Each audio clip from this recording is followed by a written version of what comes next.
what should have been just a cup of coffee and a nice conversation turned into a really big fight. And at the end of that fight turned into, I want a divorce. It was awful. And so when she kicked me out of the bedroom, I knew it was all over. And you only have one of two choices in that matter. You can either turn tail and say, yep, I'm acquiescing and that's the end of it. Or you can fight for it. And I didn't know what to do. It was 2.5 hours sitting in my bar having a cup of coffee, wondering what the hell is, what am I going to do? What can I do? And the first breakthrough in my life came in that moment where I decided, I need to fight for her and I need to tell her that I want to fight for her. How do I do that? Welcome to the Defining Moments podcast, where leaders, innovators, and everyday heroes share the moments that changed everything. These are the stories behind resilience, purpose, and legacy. Now, let's dive into today's defining moment. Most men don't lose their marriage overnight. It happens gradually. It happens slowly through emotional absence, performance, avoidance, until one day they're sitting across from somebody they don't even recognize as a stranger. And sometimes the hardest truth a man ever faces is realizing that he became successful everywhere except at home. Welcome to Defining Moments, the show where we uncover the moments that change everything, not the polished story, not the public version, but the moment somebody finally stops hiding and tells the truth. I'm Melanie Warner, the founder of Defining Moments Press and the Defining Moments TV show and podcast. And this is where we chat with authors, experts, corporate leaders, high-level coaches, and people who are turning their expertise into best-selling books, premium brands, and powerful media platforms. This episode is brought to you by Defining Moments Press. We are a US-based publishing company. We help aspiring authors around the world to write, publish, and promote a nonfiction book to elevate their expertise, their brand, and create a meaningful impact and create profit in 8 weeks or less. So today's guest is Brian M. Price. Welcome to the show. Thank you for being here. Thanks for having me. So Brian is a speaker, coach, author, and creator of the Extraordinary Husband Framework. But Brian's work didn't come from theory. It actually came from sitting across the dinner table from his wife, Dottie, realizing that she was already halfway out the door. And for the first time in his life, he stopped performing, right? Oh, God, yes. So Brian, take me back to that dinner table, that conversation back, I think it was 2013 you mentioned. Tell us about, what did you see in your wife's face that made you realize something was very, very wrong? Yeah, boy, back in 2013, when I look at that time, it's so clear and yet a blur because she was clearly not happy in the relationship. I'm very intuitive and I could sense that there's something really wrong here. And how are we going to fix this? And it was really a friend of mine who I met with over a business conversation who looked at me and said, "Bri, you're a mess. Your relationship's in trouble. And if you don't do something about it immediately, you're going to lose your marriage and probably other things." And she was just very matter of fact. And what I thought was going to be a business conversation about a venture I was looking to get into because I was done being a stay-home dad, turned into, "Hey, I want to recruit you to do this thing called Landmark." I'm like, well, what the hell is that? Oh, it's this thing you do on a weekend. It's a self-help thing. And so to take you back as to why is to go back to 2006. Our daughter, Jenna, had just finished leukemia treatment. She was diagnosed with leukemia in 2004. It changed our lives, changed our world completely. And we were having a cup of coffee over in our bedroom. The twins were 2.5. They were in the living room playing, having a great time. And we felt like, oh my gosh, for once we get to breathe and have a cup of coffee in our bedroom on a fall day. It was beautiful. And what should have been just a cup of coffee and a nice conversation turned into a really big fight. And at the end of that fight turned into, I want a divorce. It was awful. And so when she kicked me out of the bedroom, I knew it was all over. And you only have one of two choices in that matter. You can either turn tail and say, yep, I'm acquiescing and that's the end of it. Or you can fight for it. And I didn't know what to do. It was 2.5 hours sitting in my bar having a cup of coffee, wondering what the hell is, what am I going to do? What can I do?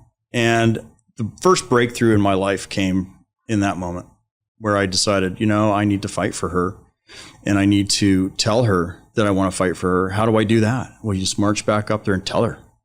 Yeah, you mentioned that you could feel it in your chest before you had words for it. Mm-hmm. What did your body already know that you couldn't articulate in words? My body felt like I had 1,000 pounds on my shoulders, like I had an elephant in my chest. I had the butterflies in my stomach. I didn't know what to say. I didn't know how to show up in that moment. I was nervous because there was an energy that was starting to envelop my body that said, hey, man, listen, if you're going to save this marriage, you've got to show up differently in that bedroom. Right now, right here, right now, this is your moment. You have one shot. Don't screw it up. And what do you need to really communicate to her? You can't communicate to her what's happening with you over here. You've got to acknowledge what's happening over there. Yeah, you said your wife was lonely, but sitting right next to you. So what does loneliness inside a marriage actually look like? Disconnection, lack of vulnerability. Conversations are distant. And maybe that's the wrong word, distant. Conversations occur, but they're not about the things that are important. Mm-hmm. When a couple cannot connect through conversation, they do it in other ways. Mm-hmm. In our case, the only connection we had were in our disagreements.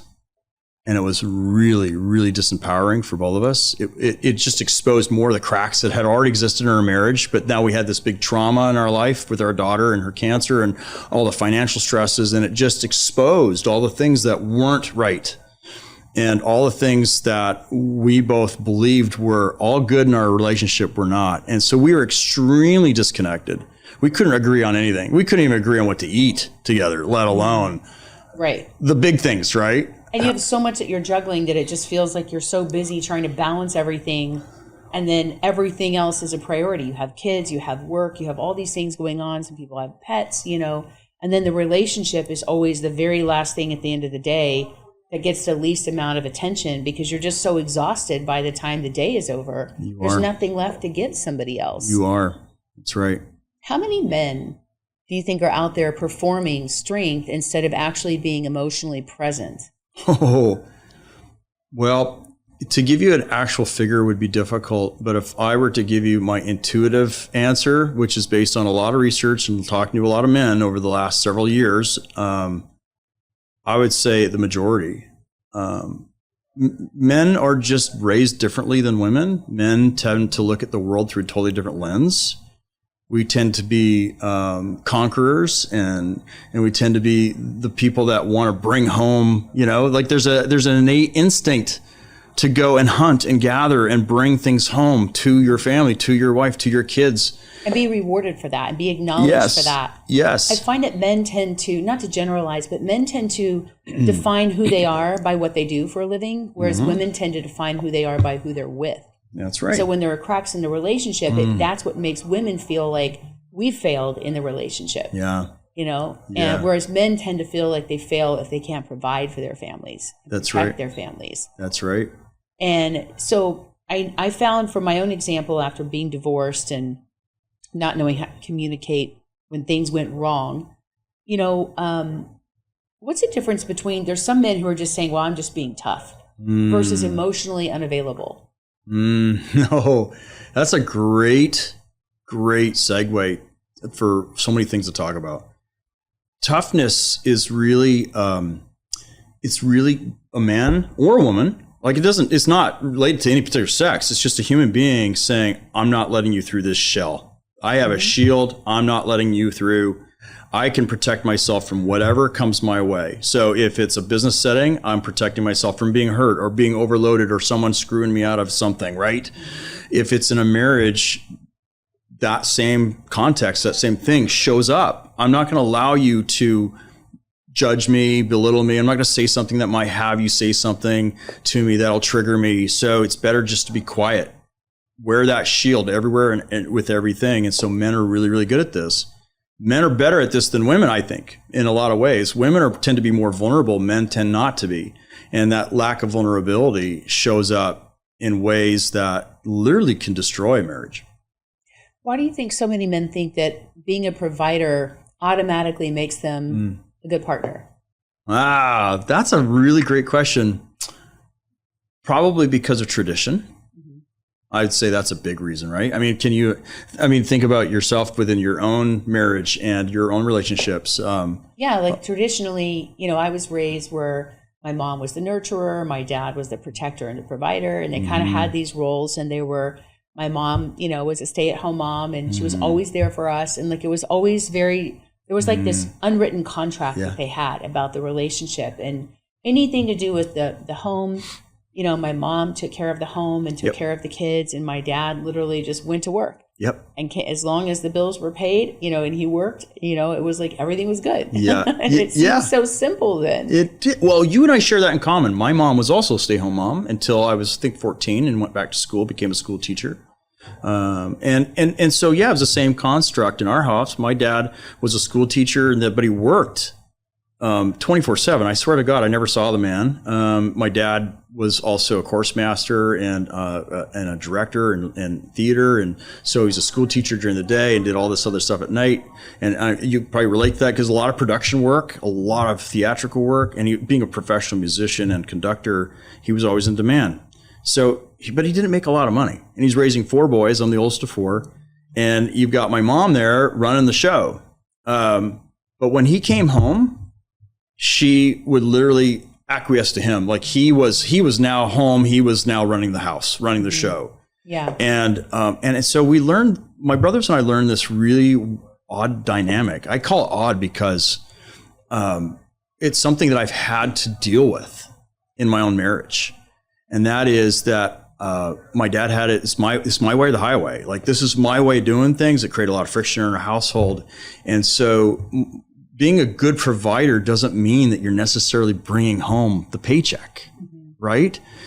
You're like today we live in a society where, as you know, most of us know people that have dual incomes in their household, right? And I think that's very healthy. And yet there's still this idea that somebody needs to be dominant in that relationship, dominant in in providing in the household, and it creates friction. And it's not really partnership at that point. Like partnership is about alignment and agreement. Well, there's also this line that's more gray now. I think where you're seeing 2-income families and households where women are working more, but I also see men contributing a lot more to the domestic side. Where men, like you mentioned, you were a stay-at-home dad, so you learned how to help take care of the kids. And I think by being in that role, it can help men appreciate women more. Yeah. And the role that they play and the unpaid labor that women do, right? Yeah. And where, I've heard men say, oh, she's just sitting at home all day watching soap operas and eating bonbons. And like, if you want to upset your partner, your wife or your girlfriend, like that's what you say. Never say that. Yeah, right. Never say, calm down, you're crazy, or you're just sitting around all day eating bonbons and watching. We didn't have those conversations in my household. I'm just saying, okay? there was none of that. But actually, while you were giving me that comment and teeing that up, I was thinking about, becoming a stay-home dad for us was a necessity. I was making more money than Dottie. I was in a really cool business venture. I was self-employed. I was traveling the country when Jenna was diagnosed with cancer. Unfortunately, she carried all the insurance for all 4 of us. So I didn't have health insurance. So when you're dealt with a really nasty diagnosis like that, it costs a lot of money and you needed to have something. So that was ultimately what made us decide for me to be home. She became the provider. She became the breadwinner of the household, and she resented it. She resented it. Did you resent it too? Oh yeah, absolutely. Oh God, yes. We both found ourselves in a position where we weren't living the dream that we had visioned out. Like we had a vision of her being the stay-home mom, raising the twins, me being out running this business that I was killing it at. And yet we were forced into this situation. And the roles reversed. And then she gets masculine energy and you get feminine energy. Oh God, yeah. Yeah, actually. And that's confusing too. I actually bought a website years ago called daddydivas.com. That doesn't surprise me. I never did anything with it, but man, how fun would that be? And so you know, and I was a super volunteer at our kids' school later on, and some of the dads, you know, the doctor dads and lawyer dads and all the big guys, you know, the big business owners that I became friends with, and knew I was a stay-at-home dad, no judgment whatsoever, but I would always tell them, yeah, you're looking at the original Daddy Diva right here, and they loved that, right? Because I was totally distinguishing my role. Mom Talk a run for their money, let me just say. But I had to have fun with it, and yet at the same time, there's a lot of stress and anxiety and this underpinning in our home that had Dottie resenting the fact that she was not doing the things she wanted to be doing and I was doing the things she wanted. I assumed in a way, her role. she was doing what you wanted to do. Mm-hmm. So you would think that instead of creating resentment, it would create the vision of understanding and having compassion for each other. You know what I mean? But in a weird way, I remember like I felt similar to my ex-husband because like I was never able to just be a mom ever. Yeah. And I really regret that. Like I had no choice but to, because I was a breadwinner, I had to like make money and support my family, and I loved working. So it wasn't like I didn't enjoy it, but it's hard when the things you love take you away from the people you love. So it can be just as equally challenging when you love what you do. Yeah. And that can cause friction in a relationship because one person's traveling or one person is living their dream. And I find that when somebody is threatened by their own path, you know, like they don't know their own path, they kind of get threatened when you know what you're doing and you have certainty and purpose. Yeah. So I think there's just a lot of dynamics going on in this whole thing.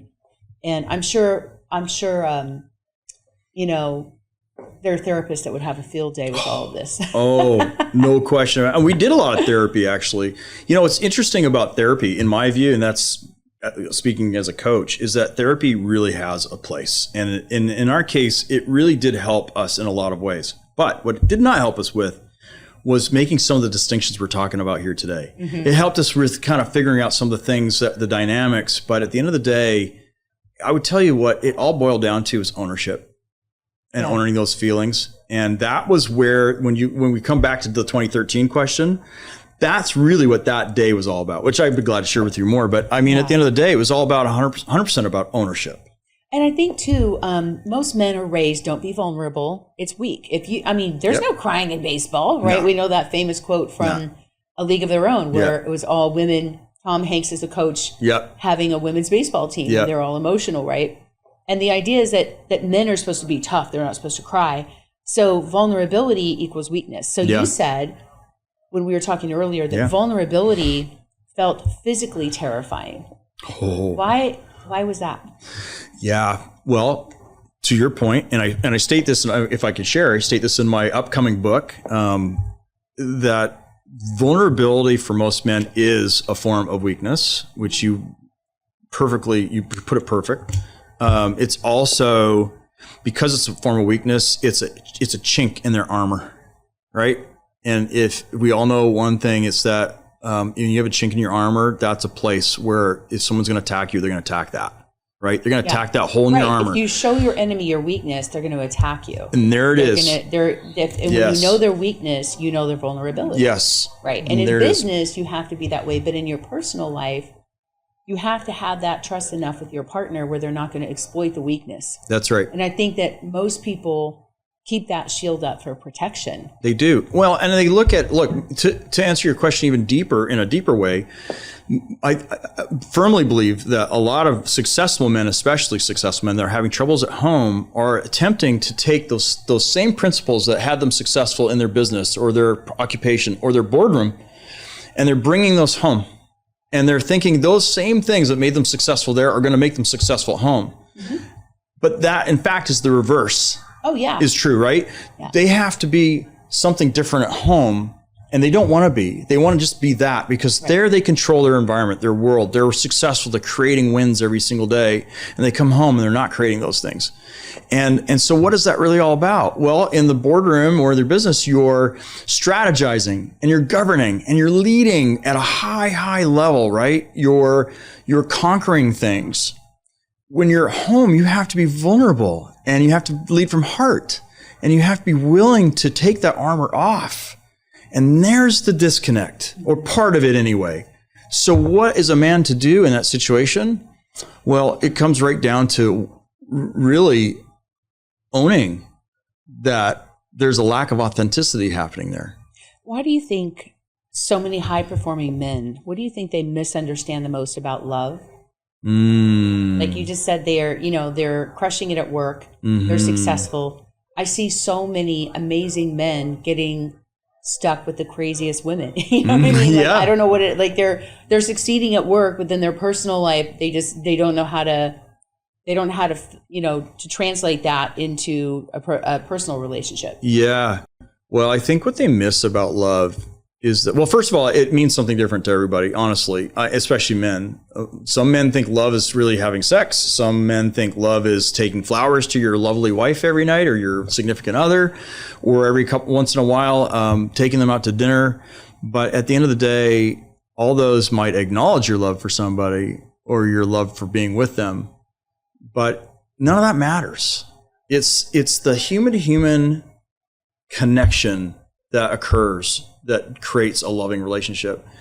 This was the hardest thing that Dottie and I had to learn, and we're still learning it. Man, I mean, we're married 31 years this August. Congratulations. Thank you. That's awesome. And we've known each other for over 35 years. And we're still learning every single day how to create that connection. And so here's a little thing that I share this in my framework as a practice.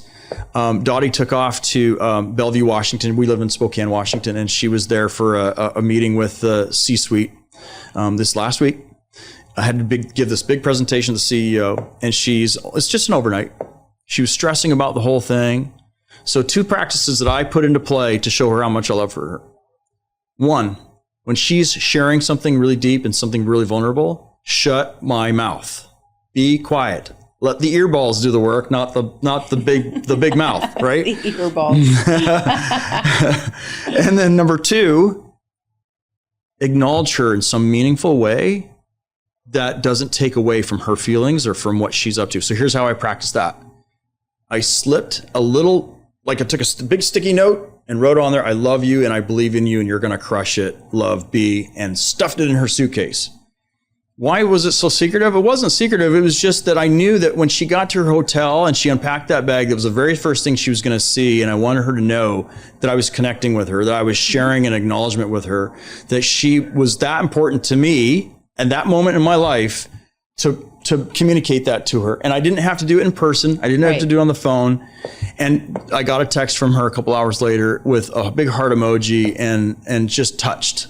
Right. And it turns out the next day when she did the big presentation, she crushed it. And I knew she would. Right. But she was in her stuff. I didn't try to fix anything. I was really all about acknowledging where she was at, letting her get it off her chest, and then acknowledging her a second time with a gesture and connecting with her that way. And she told me that she was thinking about that note when she was doing her presentation, which was really great because that tells me that she was taking the focus off the nerves and the self-doubt and feeling supported. And that's love. My parents have been together. They've been married 64 years. Oh my gosh. And wow. My mom loves to travel. My dad hates to travel. And yet it works for them. And so their little thing is every time she goes out of town, he will pick her up at the airport and bring her flowers. And it's just understood. Yeah. And it's just his way of saying, I'm going to support you. And I don't want you to change who you are if that's what makes you happy. Yeah. And they didn't take a trip together for over 50 years since their honeymoon. Oh, really? And yet and it works for their marriage. Okay. So I think Tony Robbins often says, when you change the word expectation to appreciation, it changes the whole dynamic of the relationship. When you just appreciate that your partner, think about it. How boring would it be to be with somebody who just agrees with everything? Who doesn't challenge you? You're never going to grow. And anything that's not growing is dying, right? Anything living that's not growing is dying, including the relationship. So it's more like a little plant that you kind of have to water every day, right? Oh, perfect analogy. And you just can't, if you go out of town, you got to make sure the plants are watered. You can't, or they're going to come back and they're all dead, like your pets, That's right. That's right. Absolutely perfect analogy. And, so to succinctly answer your question about, men expressing their love to their significant other, it really just comes down to watering the plant every single day and doing it in a way where it's wholesome and it provides that. It doesn't have to be much. And it doesn't feel like obligation. No. You know what I mean? Like it's a part of making something beautiful and keeping it alive. Yeah. Here's something I tell my kids all the time. My kids are 22. Jenna just graduated, as you know, graduated at University of Idaho. Yeah, go Vandals. Yesterday. And so I'll tell you, one of the things that I keep impressing upon her and her brother Zach is that when you're doing something you absolutely love, or you're living with somebody you absolutely love, you're so excited you can't get to sleep, and you can't wait to get up in the morning. Mm-hmm. That's, in my view, the true definition of loving someone else. That's true. Now, you said that your body was screaming. Yeah. Right? Long before the marriage was. Yeah. Panic attacks. Oh. Passing out behind the wheel. Mm-hmm. How long were you going to ignore the warning signs? Like, did you really think that you could just keep going and just keep ignoring it and avoiding it? I did. Yeah. That's the armor piece, right? I mean, I couldn't own that I was in trouble. That was back in the day when I was in the health and safety industry. I was a consultant for a company out of Seattle. We had a branch in Spokane. I was crushing it. I was doing really, really well. Loved what I was doing too, by the way. But we were in the middle of a house remodel. We didn't have kids yet.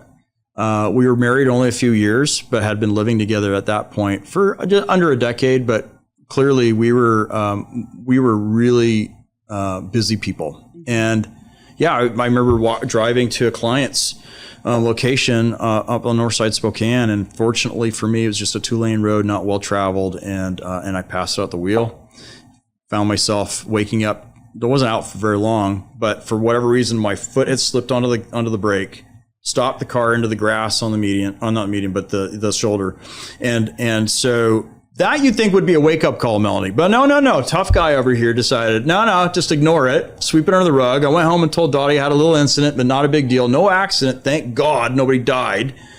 But about 3 weeks later, we were working on remodeling, and my brother came down from Calgary to help me with a big thing. I took the week off. And by the second last day, I developed this massive migraine. I couldn't shake it. By the last day before he flew out, it was so bad it laid me out on the couch. And that night we were supposed to go out for a really lovely dinner. And we did. We went to the restaurant, even though I was late all day, had this nasty migraine, popped Excedrin like this tomorrow.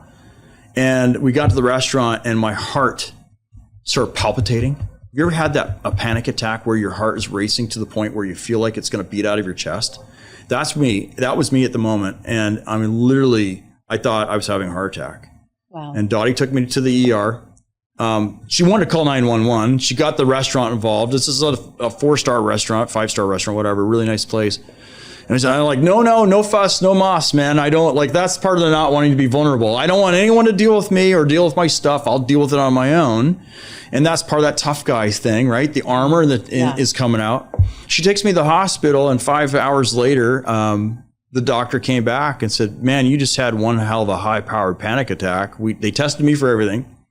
And he said, man, you need to relax. You need to get your stuff in order and you need to relax. Tell me what you do for a living. I told him that's a high stress job. I mean, lots of stress.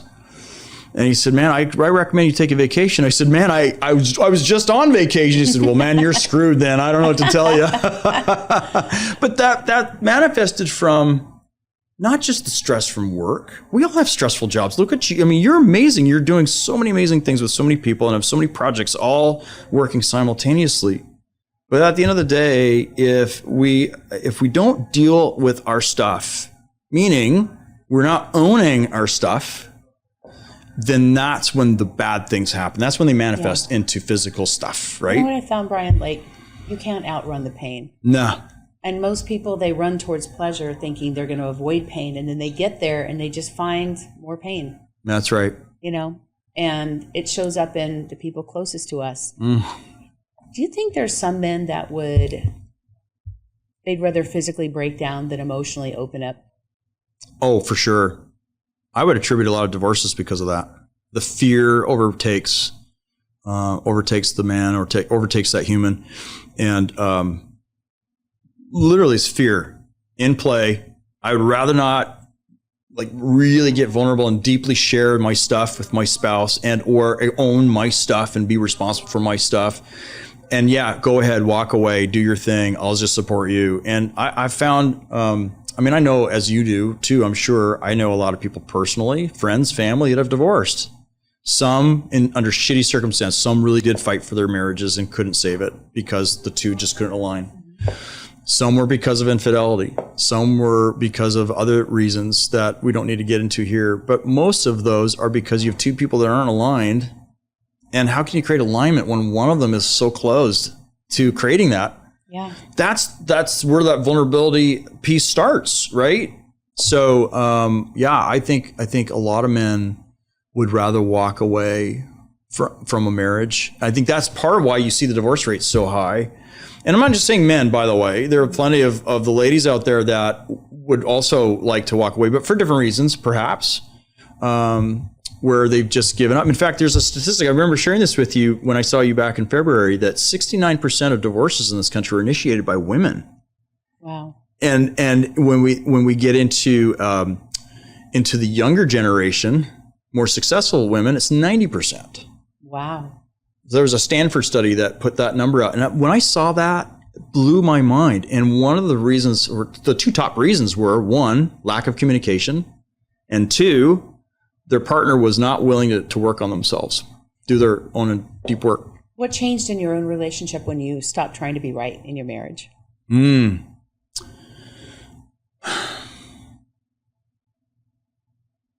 It gave, well, first of all, it created space. It took away the competition. Like, I'm sure you did sports when you were younger, right? Yeah, in fact, you were an athlete, if I remember right, you know. When you're in that setting, it's all about winning, right? Oh, yeah. I'm so competitive still. I know you are. Yeah. It feels good to win, doesn't it? I don't like to lose. Nobody likes to lose. Nobody likes to lose. Especially when you're having fun and it's just a game and you're like, I'm going to win. Yeah, right. Yeah, right. So, look, that was the same sort of context we'd bring into our marriage. Mm-hmm. I'm winning it. No matter what, no shit, no kidding. I'm going to win this conversation, which actually wasn't a conversation. That's not even being truthful. It was an argument or a fight. And that's what happened in 2006. Neither one of us was willing to give in. And then all the work that we did up to that 2013 moment, with a lot of counseling, a lot of, going to church and prayer and working with our pastor and all the things that you do. But all it did was blunt the fact that neither one of us, especially Brian Price, was not willing to own that I was not being responsible for what was happening over here. Mm-hmm. How I was showing up was very adversarial. And that's the problem with wanting to win all the time. In that environment, it becomes so adversarial that there's no space for a relationship. There's no space for connection, which erodes trust. It erodes safety. It erodes not only connection, but it erodes love and heart. It becomes that almost an avoidance. And that's one of the things I noticed with Dottie. She would literally avoid having conversations with me about anything important. Yes, she'd share some of the stuff that was happening at work with me, but then I would go into wanting to fix it. Like, oh yeah, bring me your stuff. This is juicy. I can fix it. Because I can really fix anything. I'm a handyman, right? I can fix anything in a relationship, which was such BS. And really, it just destroyed the relationship. Wow. Yeah. And so. Yeah, because sometimes people just want to be heard. Yeah. And, and it's not something that you can fix. That's the beauty of people that I think want to control that relationship. And that's exactly the right word to choose. It's control. And you mentioned that you also on that day, you had kind of a defining moment, an epiphany. What was that? On the 2013? Yeah. Yeah. That vulnerability was power. And I say that to all those men that are listening to this podcast. I'm telling you, and I'll tell you straight to your face, when you learn to practice that and you really then come to understand that it's not a weakness, it's a superpower, and it's a practice. It's something that when practiced, you get really good at. And when you get really good at it, like anything, like an athlete, like a politician, like a business owner, like a judge, a lawyer, a CEO, whatever you're doing in your life, when you get really practiced and good at it, you can move mountains. And that's what I learned. And I learned that because of this friend of mine that said, hey, bro, your life is a mess. You need to go to this landmark thing. I'm like, oh my God, no, I'm not going. And I went. Can I share this part with you? Sure. Oh, I'd love to. And so we're sitting, I'm there, like literally she's having this conversation with me 2 weeks later, or not even 2 weeks later, the Landmark Forums in Spokane of all places. And the fellow leading it was Gary John Bishop. Gary John Bishop is just a wonderful author, and he also was an incredible forum leader. And I didn't know who he was at the time, but he's Scottish. And as soon as he said that, I'm thinking, well, because my dad was Scottish, I'm thinking, oh, instant connection. But I'm sitting in the back of the room. I'm going to hide myself. I'm not participating. There's 100 people in there. If I just bury myself, I'll survive this whole weekend. And by day 2, he got into this is all ontological work, and he got into vulnerability. I'm thinking, oh no, not doing it. And he made us do an assignment. And of course, I say made you, like, this is voluntary stuff. But if you don't do the assignments, really, you're fooling yourself. And something inside of me, Melanie, compelled me to do the assignments, even though I wasn't participating in the class. And so I did the daytime assignment, which we don't have time to get into now. But let's just say it sort of teed me up for that night. And it was owning my stuff with a couple family members very deeply, and 2 individual phone calls, learning to be responsible for my part in the relationship and how it had gone.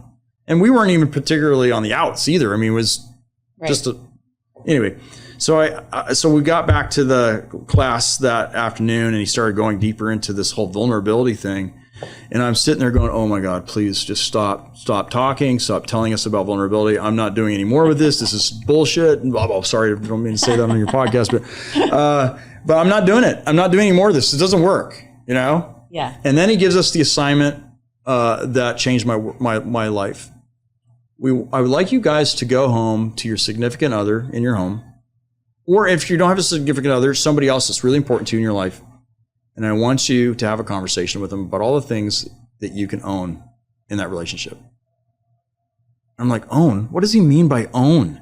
And so he got into that. I want you to be responsible for the things that have created some disconnect, or created some friction, or for things that you might have done to that person, or said to that person, or not done for that person, that created some sort of weirdness in your relationship, or something. Like he went into a whole litany of explanation, like over 30, 40 minutes, and then go. So it was a dinner time assignment. And we were all to show up after that, like 9:00 at night, to share. And you know, if you've been to these intensives, you know what they're like. And so I went home, and I'm driving all the way home, and I'm thinking, nope, not going to do anything. No, I'm not doing it. Not doing it. I'm convincing myself not doing it because I'm the tough guy. That's like, I'm not going to be weak in front of my wife. And then I got home, and I sat down at the dinner table. She actually made dinner. She doesn't cook in our house. I do all the cooking, and she made dinner. I'm like, okay, this is kind of cool. And then I asked her, hey, just like it came out of my mouth, honey, I have something I want to share with you. It's my dinner time assignment, but I think you need to sit down so I can share a few things with you. No, I didn't have anything written down. Nothing rehearsed. And before I knew it, I was in tears, and I'm not a crier. I was sharing with her all the things that I could see that I was responsible for in the relationship and more. And I had a complete breakdown, but it was a good breakdown. And Melanie, you know, having coached people for years and being a mom and a business owner, a very successful one at that, you've got to have the breakdowns to have the breakthroughs. Yeah. So how did she respond when she saw you being vulnerable? And owning your own stuff. It rocked her world. She'd never seen me like that before. She'd never heard me share the things that I shared.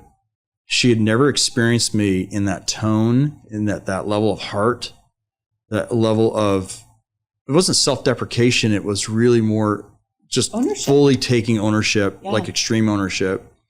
And she sat down with me, rubbed my back, and she said, oh my God, you're just the nicest asshole I've ever known. I love her. She's such an amazing woman. Well, and the thing is too, I think you mentioned to me something I heard you say that made me tear up, because you mentioned how so many men fight with their wives instead of for their wives. Yeah.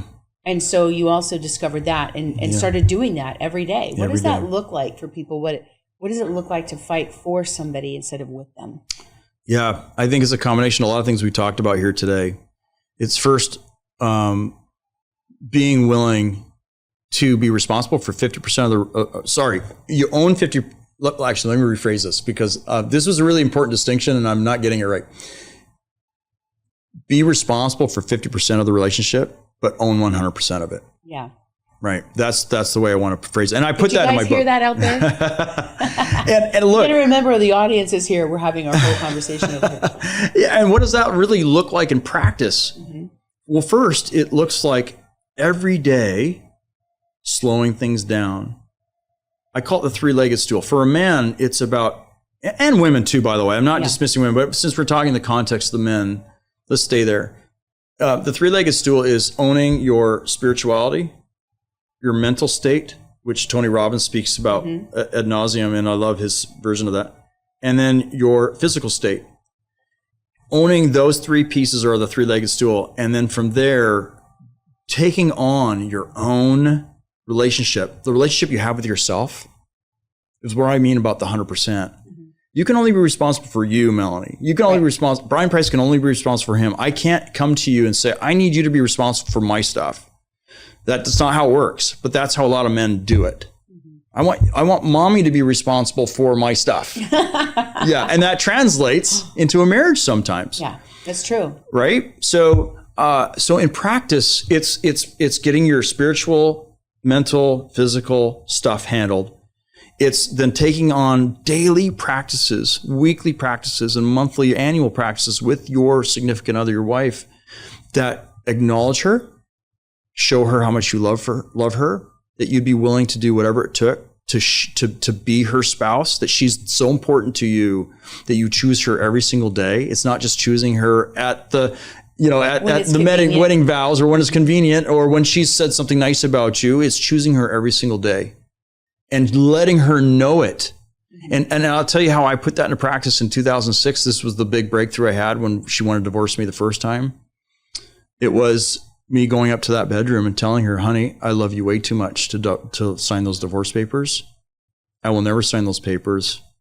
And I'm going to fight for our marriage because that's what's really important right now. Those two little ones that are 2.5 years old, and after what we just went through, deserve to have their parents intact. We need to do our work. And I'm willing to lead that. And so that fighting for her mantra came of that. But as it's evolved over my many years of all my personal development work, it's now evolved into relationship with self.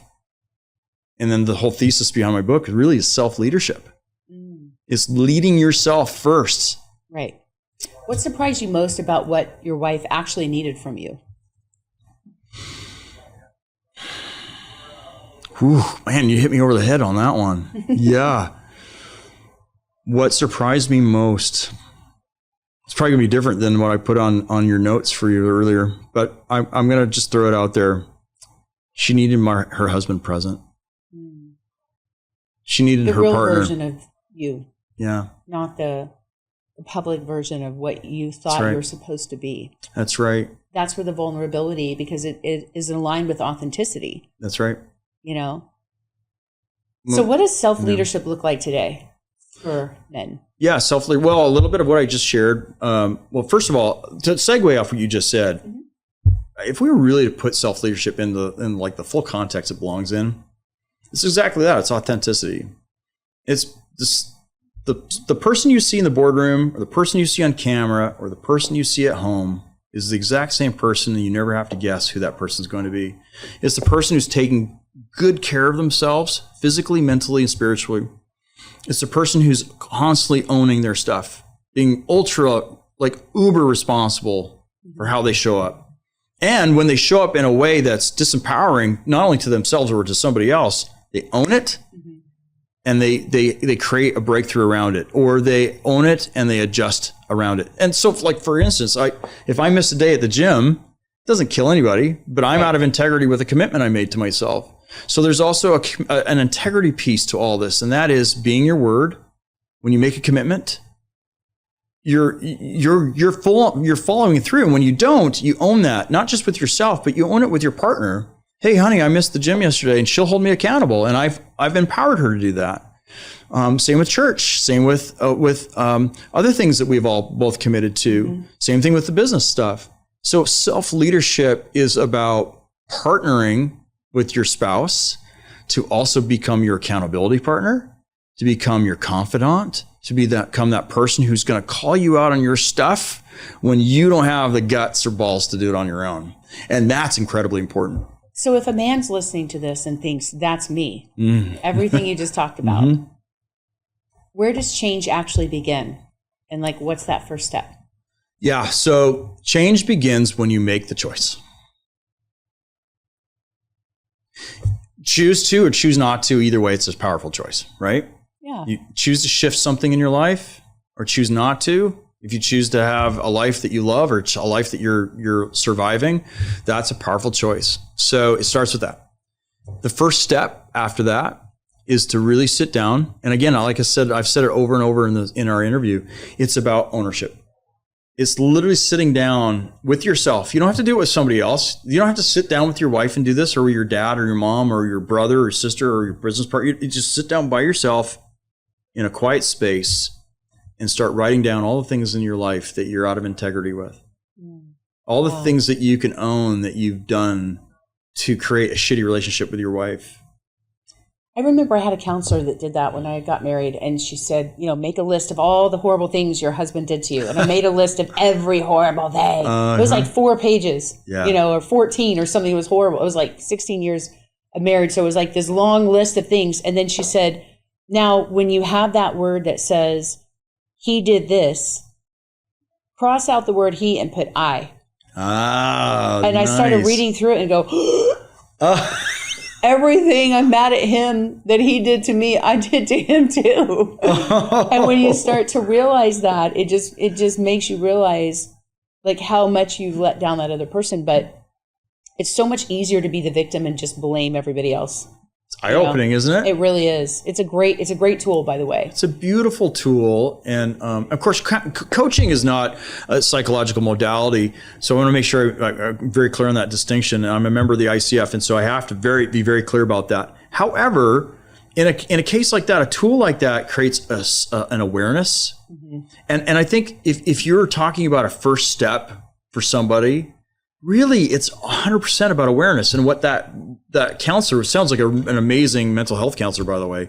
What they did was they helped you to create an awareness you didn't have before, and they co-created it with you and had you do the work, and you did it. Yeah. The big question for a lot of men really is, are you choosing to be a victim to your circumstances or to the things that have created the successes in your life?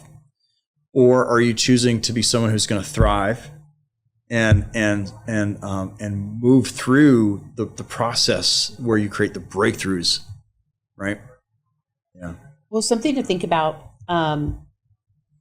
is, one of our, I love wrapping up our episode with a mystery guest, with a story of somebody that you may not know, somebody that's well known, that you don't know their whole story, right? You kind of, You hear the public success, but you don't know the dark night of the soul, because most people, especially men, don't share this. So this particular man, before he became one of the most influential voices on vulnerability and leadership, before millions watched his talks and interviews, he was hiding, not from the world, but from himself. And on the outside, he looked unstoppable.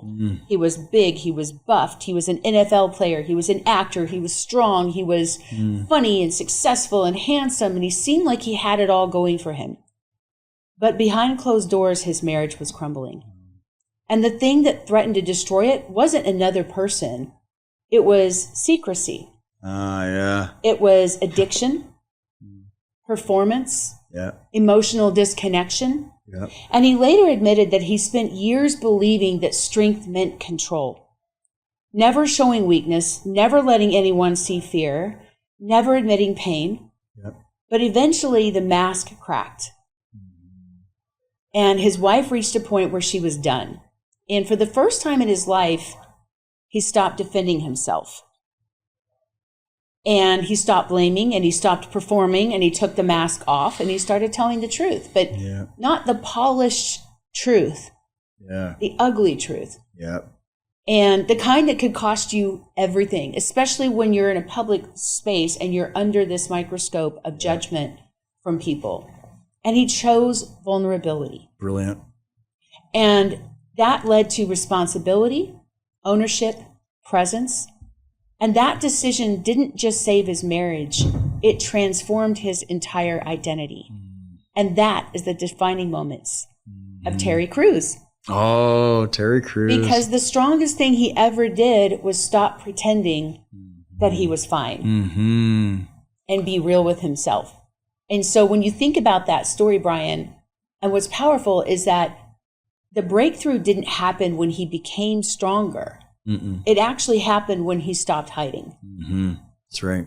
And you know how many men are exhausting themselves out there every single day, trying to protect an image.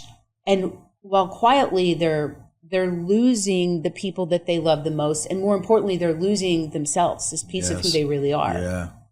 So what's the one thing that a man listening needs to stop pretending about?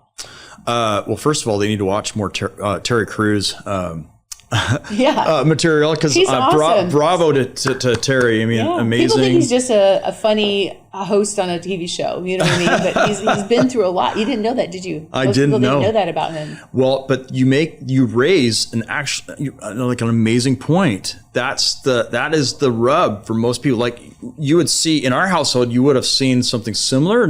Obviously, I'm not an NFL player with all that stardom that goes with it, but they have the same pains, they have the same processes, they have the same issues that happen when a man is hiding, not being vulnerable, not telling the truth, not sharing the things that should be shared within the two in that relationship.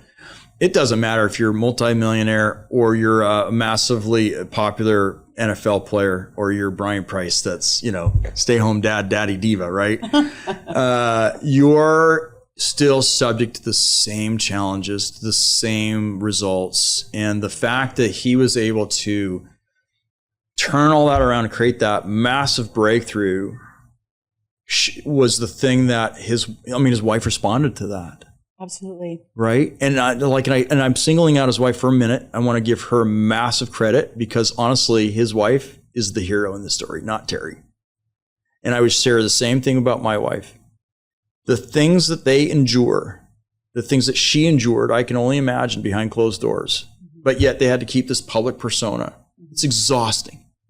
And we had the same dynamic in our household, albeit I wasn't in the NFL, right? But we'd be at our Catholic school functions, or we'd be at our fundraisers for my nonprofit, and we would put on the happy face. Yeah, everything's great. Kumbaya. We're the most loving couple you ever meet. And then we get to the hotel room and have a fight.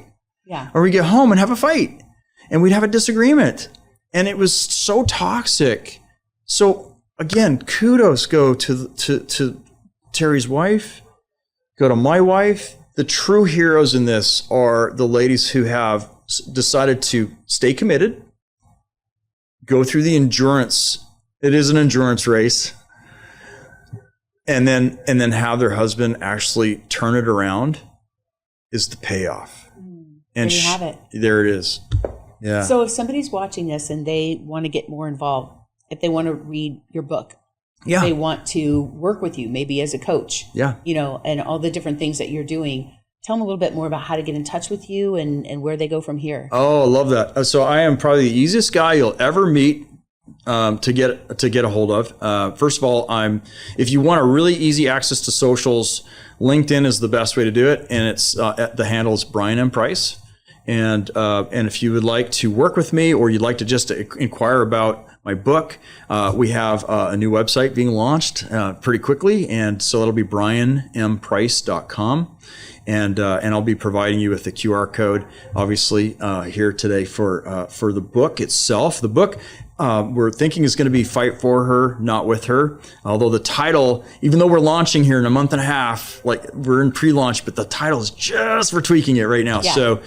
So the book will be available on Amazon when it releases, and with your help and everyone else's help, we're looking to make this a bestseller. I guess that's always the goal for every writer. But you know what? Honestly, Melanie, for me, a win when I get to work with people, or when they're reading the book, or if they just want to have a quick DM with me and set up a 30-minute meeting, which I'll do at obviously for anybody that wants that. The big win for me is is if I can turn someone else's life around. If I just save one person's marriage, it's a huge win for me, really. But I have a massive goal over the next year to not only speak more and share more of this message and do more of the podcast, but honestly, I would love to help thousands of men around this country take that ownership and responsibility. So I'm really easy to get a hold of. You can get a hold of me through the website, of course, as I said, through LinkedIn. You can DM me. I'll be glad to connect with you. Well, thank you so much, Brian, for being here. Is there anything else you want to add before we wrap up today for our audience? I just want to acknowledge you. I know you have been through a lot in your life, and your leadership and your gifts and talents are amazing. And I'm eternally grateful for you for providing me with this platform and championing this topic too. I mean, when you interviewed me today, I have to tell you, it was from the heart, and I'm going to thank you for that. Oh, absolutely. Yeah. I love what you're doing. I love that you fought for your wife. You know what I mean? And I think we need more men. There's a lot of men out there with microphones that shouldn't have them. There's a lot of failed leadership. There's a lot of people masquerading as leaders. Yeah. And then you're not seeing these real men behind the scenes that are actually doing the work on the front lines in their marriages. And we need more men in the world like this. So the fact that you can help these men, because men tend to suffer in silence. So if this episode hits something in you, then don't just listen to it, do something with it, share it, follow through, get in touch with Brian, because one honest conversation can change everything and become a defining moment in your life as well. So thank you for joining us here today. Thank you, Brian, for coming all the way out here, flying out here to California, to be here live in this beautiful studio with us. And thank you all for joining us. You can click the links below for the show notes, and I appreciate you. We'll see you next time. All right, take care, everyone. Bye. Thanks for listening to the Defining Moments podcast. We'll see you again next time, and be sure to click subscribe to get future episodes.